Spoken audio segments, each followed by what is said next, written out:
அப்போ 1000 மூட்டை நெல் அரைச்சா 1000 மூட்டை அரிசி வரணும். 500 மூட்டை நெல் அரைச்சா 500 மூட்டை அரிசி வரணும். ஏண்டா யார ஏமாத்த பாக்குறேன்? மோசக்காரா, எத்தனை பேரை ஏமாத்துறேன்? ஐயா கொஞ்சம் இருங்க.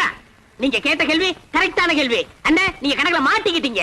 ஆமா, நீ கால்குலேட்டர், உன் பேர அவரு. சார் தயவு செஞ்சு உங்க 2 கண்ணை மூடிக்கங்க. இப்போ ஒரு கண்ணை மட்டும் ஓபன் பண்ணுங்க சார். இது என்னங்க சார்? இது செருப்பு. நான் என்ன பருப்புன்னா சொன்னேன்? இது எத்தனை செருப்புங்க சார்? செருப்பு. இப்ப 2 கண்ணையும் திறங்க சார். இப்ப இது எத்தனை செருப்புங்க சார்? ஒரு செருப்பு. அது எப்படிங்க சார்? நீங்க ஒரு கண்ணால பாக்கும்போது ஒரு செருப்பு தெரிஞ்சது. இப்ப நீங்க 2 கண்ணால பாக்கும்போது 2 செருப்பு தெரியணும்ல சார்? தெரியலையே.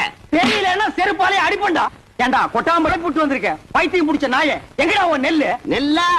இனிமே தான் வயலே வாங்க போறேன். என்ன நட்டு பிசினஸ் ஸ்டார்ட் பண்ணி இவன் தலையை உள்ள விடுறான். ஐயோ